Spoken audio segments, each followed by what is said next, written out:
తెలుగు రాష్ట్రాల్లో private travels బస్సుల ప్రమాదాలు ఆందోళన కలిగిస్తున్నాయి. కర్నూలు ఘటన మరవక ముందే మరో ప్రైవేట్ ట్రావెల్స్ బస్సు ప్రమాదానికి గురైన ఘటన కలకలం రేపుతోంది. హైదరాబాద్ ఔటర్ రింగ్ రోడ్డుపై న్యూగో ట్రాగో ట్రావెల్స్ కు చెందిన బస్సు బోల్తా పడింది. మియాపూర్ నుంచి గుంటూరు వెళ్తున్న ఎలక్ట్రిక్ ట్రావెల్స్ బస్సు పెద్ద అంబర్పేట సమీపంలో బోల్తా పడిందని స్థానికులు తెలిపారు. ప్రమాద సమయంలో బస్సులో సుమారు 20 మంది ప్రయాణికులు ఉన్నారు. ఈ ఘటనలో పలువురికి గాయాలు కాగా వారిని సమీప ఆసుపత్రికి తరలించినట్లు స్థానికులు తెలిపారు. సమాచారం అందుకున్న పోలీసులు ఘటనా స్థలానికి చేరుకుని ప్రమాదంపై కేసు నమోదు చేసి దర్యాప్తు చేపట్టారు. ఈ ప్రమాదంలో ఎలాంటి ప్రాణ నష్టం జరగకపోవడంతో స్థానికులు ఊపిరి పీల్చుకున్నారు.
ఇక ఇదే అంశంపై మరింత సమాచారాన్ని మా క్రైమ్ బ్యూరో చీఫ్ ఇన్నారెడ్డి అందిస్తారు. చెప్పండి ఇన్నారెడ్డి.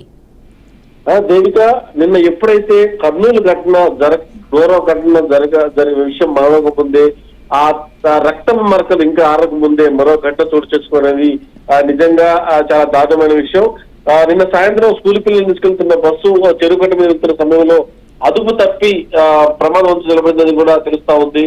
సో తెల్లవారుజామున తిరుపతి సమయంలో ప్రైవేట్ ట్రావెల్స్ బస్సును అదుపు తప్పిన నేపథ్యం మనం గమనిస్తా ఉన్నాం. సో ఇదే కాకుండా 20 మంది ప్రయాణికులతో గుంటూరు వెళ్తున్న ట్రావెల్ బస్సు కూడా ఇదే రకంగా యాక్సిడెంట్ గురైపోయి పలువురికి గాయాలైన తర్వాత ఆసుపత్రి తరలించారు. అంటే ఒక ఘటన జరిగి దాని మీద 20 మంది పూర్తి స్థాయిలో ఆత్మహత్య అయినట్టుగానే ఒక రకంగా తగలబడిపోయి వాళ్ళు సజీవ దహనమైన నేపథ్యం జరగకముందే మరోసారి ఇలాంటి ఘటనలు రెండు కూడా చోటు చేసుకోవడం అనేది నిజంగా చాలా ఘోరమైన తప్పిదనుకోవచ్చు. ఇప్పటికైనా సరే ఆర్టీ అధికారులు కావచ్చు, తర్వాత ట్రాఫిక్ పోలీసులు కావచ్చు, ఈ బస్సులకు ఫిట్నెస్ ఉందా లేదా, దానికి సంబంధించిన చలానాలకు సంబంధించి కావచ్చు, వాళ్ళ డ్రైవింగ్ అనేది ఎలా ఉంది మనం గమనిస్తే ఈ రోజు ఆర్టీ అధికారులు తనిఖీలు చేసినప్పుడు ప్రతి బస్సు సంబంధించిన చలానాల విషయంలో కావచ్చు, ర్యాష్ డ్రైవింగ్ విషయంలో కావచ్చు, డేంజరస్ ర్యాష్ డ్రైవింగ్ 1000 రూపాయల ఫైన్, 1000 రూపాయల ఫైన్ వదిలేస్తున్నారు.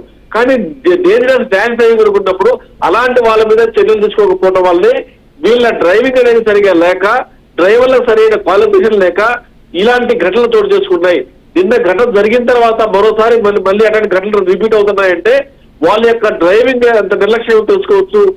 మనం దీంట్లో గమనిస్తుంటే ఇంకా చాలా ఘటనలు చోటు చేసుకోకముందే, చాలా మంది ప్రాణాల గాలిలో కలవకముందే ఖచ్చితంగా ఎవరైతే ఈ ప్రమాదానికి కారణమయ్యారో వాళ్ళ మీద చర్య తీసుకోవాల్సిన అవసరం ఉంది. దేవిక, ఇప్పటికైనా సరే తనిఖీలు చేసి క్రమంగా ఉండటం కాదు, తనిఖీలు చేసిన తర్వాత వెల్లడైన వాస్తవాల ఆధారంగా బస్సుల మీద, బస్సుల యాజమాన్యాల మీద, ఆ డ్రైవర్ల మీద కూడా చర్యలు తీసుకోవాలని స్థానికులు కోరుతా ఉన్నారు. దేవిక, అయితే ఇన్నారెడ్డి, అంటే మెయిన్ కారణం ఏంటి బస్సు బోల్తా పడడానికి?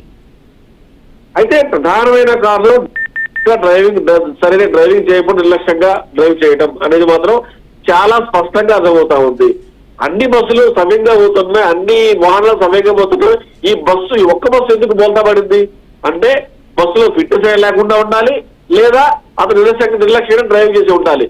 ఫాల్ట్ అనేది డ్రైవర్ లో ఉంది.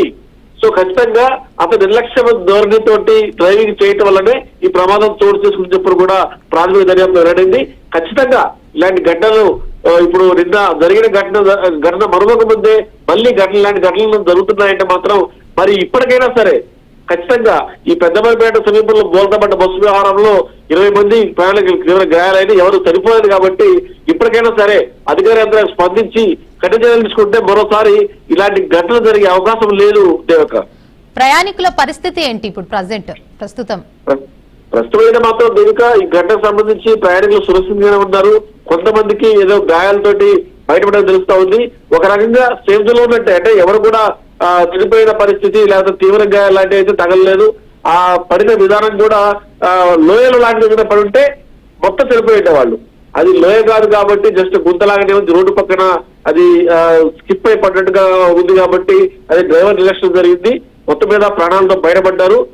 ఇప్పటికైనా సరే ప్రైవేట్ బస్సు యాజమాన్యాలు డ్రైవర్ల నిర్లక్ష్య ధోరణి అనేది మాత్రం ఇక్కడ జరిగింది మాత్రం స్పష్టంగా అర్థమవుతా ఉంది దేవిక. పోలీసుల స్పందన ఏంటంటారు మరి దేవిక? ప్రస్తుతం ఈ ఘటనకు సంబంధించి కూడా ఈ ప్రాథమిక దర్యాప్తులో డ్రైవర్ నిర్లక్ష్యంగా డ్రైవింగ్ చేయటం వల్లనే ఈ రోజు ఈ బస్సు ప్రమాదంలో 20 మంది ప్రయాణికులు గాయపడ్డారు అని చెప్పని కూడా చెప్తున్న పరిస్థితి. యాక్షన్ అనేది సీరియస్ గా ఉంటే దాని రియాక్షన్ అనేది ప్రమాదాలు జరగకుండా ఉంటాయని మనకు స్పష్టమవుతా ఉంది. ఇది జరిగినా కూడా ఇప్పటికీ ఇంత జరిగిన తర్వాత మరో 2 ఘటనలు, ఇప్పుడు ఇది కాకుండా ఏపీలో ఒక ఘటన కూడా జరిగింది, స్కూల్ బస్సు బోల్తాపడి.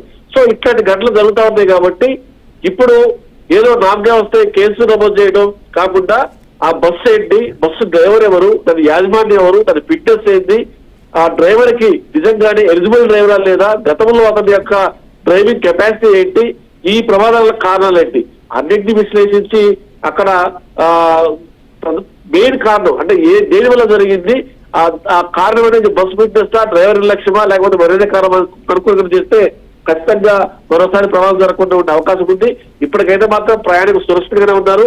ఫ్యూచర్ లో ఇంకా చాలా బస్సుల సంబంధించిన ఇలాంటి ఘటనలు కనుక జరిగితే ఇదే కనుక ఇప్పుడు మనం చూస్తా ఉన్నాం, ఇప్పుడు ఏవైతే బస్సు పడిపోయిందో ఇదే కనుక బస్సు కనుక ఏదైనా లోయలో పడిపోతే మరి ఆ 20 మంది ప్రాణాలు గాల్లో కలిసిపోయాయి. ఇప్పటికైనా సరే యంత్రాంగం స్పందించి సరైన రక్షణ చర్యలు తీసుకోవాలని చెప్పి కూడా ప్రాణులు కోరుతా ఉన్నారు దేవిక.